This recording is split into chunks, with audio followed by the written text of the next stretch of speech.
बोलो सियावर रामचंद्र की, पवन सुत हनुमान की, बोलो बजरंग बली की। मैं हर हर हर हर जय श्री राम, जय जय श्री राम। मैं आप सभी लोगों की ओर से हमारे परम पूज्य पंडित श्री प्रदीप मिश्रा जी का तहे दिल से स्वागत करता हूं, उनका बहुत बहुत अभिनंदन करता हूं।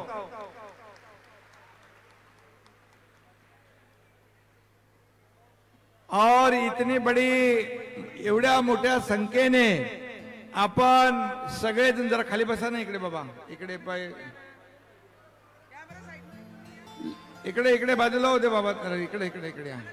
अरे बाबा, हे जनता जनार्दनचं मला दर्शन घेऊ दे। ए इकडेची पण पाठी खाली बस।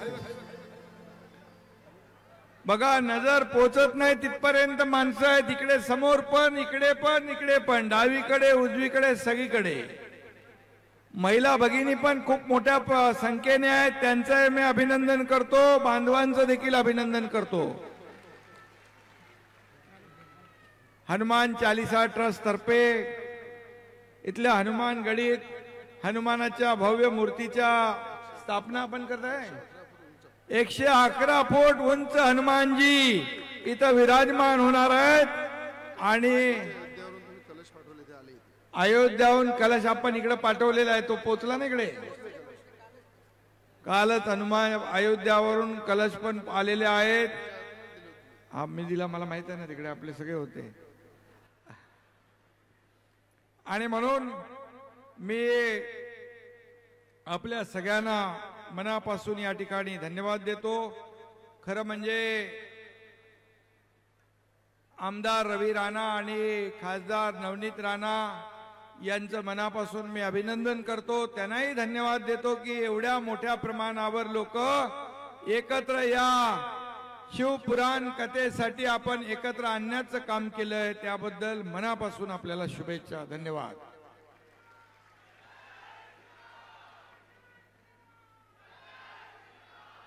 मला विश्वास आहे की पवन सुत हनुमानाच्या कीर्तीला साजेशी ही भव्य दिव्य 111 फुटाची मूर्ती लवकरच इथे स्थापन होईल, त्याचाही दर्शन घ्यायला आपल्याला सगळ्यांना या ठिकाणी संधी मिळेल। एका महापराक्रमी योद्ध्याचं हे भव्य मंदिर म्हणून हे नावारूपाला येईल, लोकप्रिय होईल आणि आपल्या सगळ्यांनाच खरं म्हणजे आशीर्वाद देखील मिळतील। आणि म्हणून मी पंडितजींना, मला दादा भुसेंच्या इकडं बोलवलं होतं, परंतु त्या कार्यक्रमाला जायला मिळालं नाही, परंतु आज या ठिकाणी येण्याचं भाग्य मला मिळालं, संधी मिळाली, मौका मुझे मिला है, इसलिए मैं आपको बहुत बहुत धन्यवाद देना चाहता हूं, आपका फिर एक बार स्वागत करता हूं। आणि आपण सगळे भाग्यवान आहात, या ठिकाणी शिव महापुराण ऐकण्याची संधी आपल्याला मिळतीये। लाखो लोक, किती दिवस आहे, 5 दिवसामध्ये लाखो लोक इथे येतील आणि आपलं या शिव महापुराणाचं श्रवण करतील।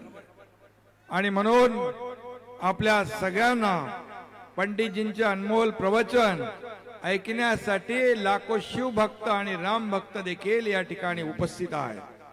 आपल्या प्रवचनाच्या माध्यमातून सनातन धर्माचं भव्य आणि बहुमूल्य विचार तळागाळामध्ये रुजवण्यासाठी पंडितजी प्रयत्नशील आहेत, त्याबद्दल पंडितजींचं पुन्हा एकदा मनापासून अभिनंदन। 2 वर्षापूर्वी हनुमान चालीसा पठणाला ज्याने विरोध केला त्यांच्या सत्तेच्या लंकेला हनुमानाच्या कृपेने लंका दहन झालं आणि परिवर्तन झालं आणि राम लल्ला आणि राम पण सुद्धा हनुमानाच्या आशीर्वादाने सगळ्यांच्या सर्वसामान्य लोकांच्या मनातलं सरकार स्थापन झालं। आणि म्हणून एका महिला भगिनीला आणि आमच्या या रवीला किती दिवस जेलमध्ये टाकला? 14 दिवस जेलमध्ये टाकण्याचं काम केलं। त्यांचं सरकार बदलण्याचं काम मी केलं।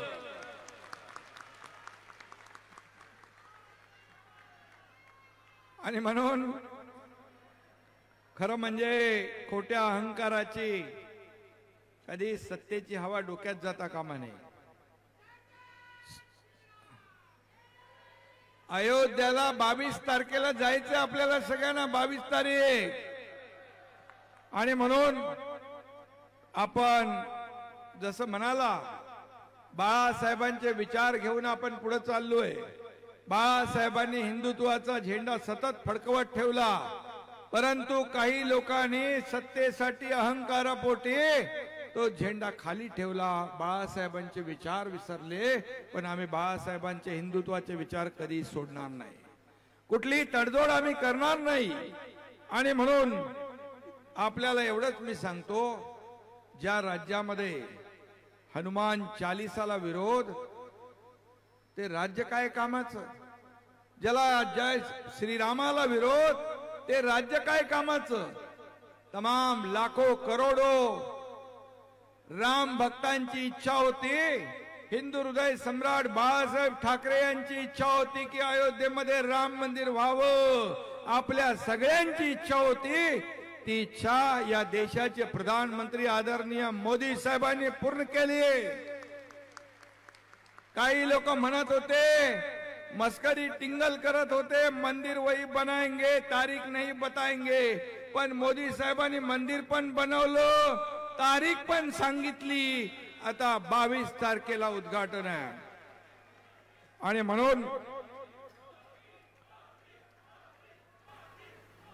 म्हणून आपल्याला मी सांगतो, किती संकट आली तरी सुद्धा हनुमान शक्तिमान आहे, बलवान आहे, म्हणून तुम्हाला त्याच्यातून संकटातून बाहेर काढलं आणि आपलं सर्वसामान्यांचं सरकार आलं। हनुमान चालीसात तुलसीदासांनी म्हटलंय, संकट कटे मिटे सब पीरा, जो सुमरे हनुमत बलबीरा। मला आठवतंय तुमच्या लोकसभेमध्ये जेव्हा कोणीतरी म्हटलं, श्रीकांत शिंदे आपला माझा मुलगा याच्यावर बोलत होता, त्या समोरून संसद मध्ये बोलत होता, तेव्हा समोरून कोणी सांगितलं, आपको हनुमान चालीसा आता है क्या? तर श्रीकांतने पूर्ण हनुमान चालीसा वाचून दाखवली संसदेमध्ये पहिल्यांदा। हे आमचं हिंदुत्व आहे, ही आमची हनुमान भक्ती आहे, ही आमची राम भक्ती आहे। आणि म्हणून राणा दाम्पत्यावर आलेलं संकटही पवन पुत्र हनुमानाने असं झेलून घेतलं, दूर केलं। आणि म्हणून मी आपल्याला एवढंच सांगतो, आले किती गेले किती, संपले भरारा, तुझ्या परी नामाचा रे अजूनही दरारा। त्यामुळे अशा अत्यंत प्रभावी अशा शब्दामध्ये शाहीर दादा कोंडके यांनी हनुमानाचं गुणगान केलं होतं त्यावेळेस, हेही आपल्याला माहित आहे। आणि म्हणून हनुमानाने आपली छाती फाडून त्याच्या हृदयात बसलेल्या श्रीराम प्रभूचं दर्शन जगाला घडवलं होतं। अशा हनुमानाचा 111 फुटी या ठिकाणी मोठा भव्य दिव्य प्रतिमा उभी राहते, त्यासाठी देखील मी खूप खूप मनापासून अभिनंदन आपलं करतो। आणि म्हणून मी आपल्याला एवढंच सांगेन, जास्त बोलणार नाही, अजून आपल्या आरती अजून बाकी आहे। आणि म्हणून मी एवढंच सांगतो की आपण या कार्यक्रमाचं आयोजन केल्याबद्दल पंडित प्रदीप शर्मा जी का कार्यक्रम मिश्रा जी, बहुत ही लोकप्रिय आपका ये जो शिव पुराण महाकथा जो है ये बहुत ही लोकप्रिय है और आज के जमाने में इसकी आवश्यकता है। जो अहंकारी है, जो अभिमानी है, जो घमंडी है, उनको जमीन पर लाने का काम करने के लिए ये आवश्यक है।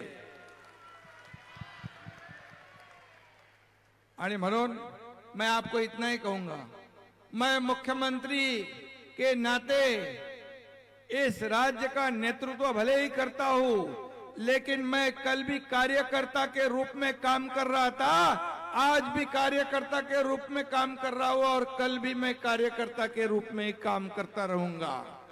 ही सर्वसामान्य माणसं, या तुमच्यातूनच मी एक मुख्यमंत्री झालेला आहे, त्यामुळे सर्वसामान्यांची दुःख काय आहेत, कष्ट काय आहेत, अडचणी काय आहेत ते समजून घेऊन सोडवण्याला मी प्राधान्य देतो। आणि म्हणून शेतकरी, कष्टकरी, कामगार, महिला भगिनी, तरुण, युवा या सगळ्यांना न्याय देण्याचं काम आपण करू।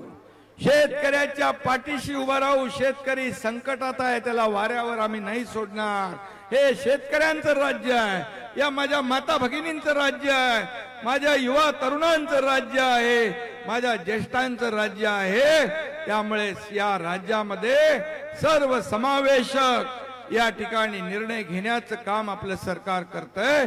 आणि म्हणून शासन आपल्या दारी सारखे कार्यक्रम लोकांना थेट घरापर्यंत जाऊन योजनांचा लाभ आपण देण्याचं काम करतोय।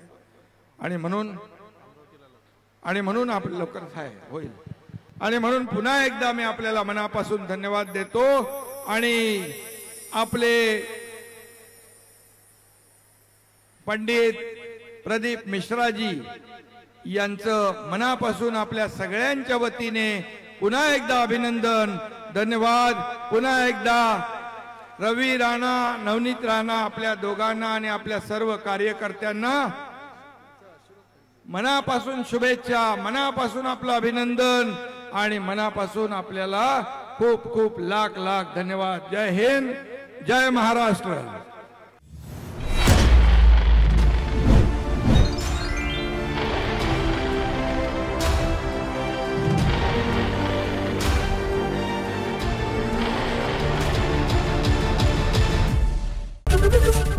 एबीपी माझा, उघडा डोळे बघा नीट।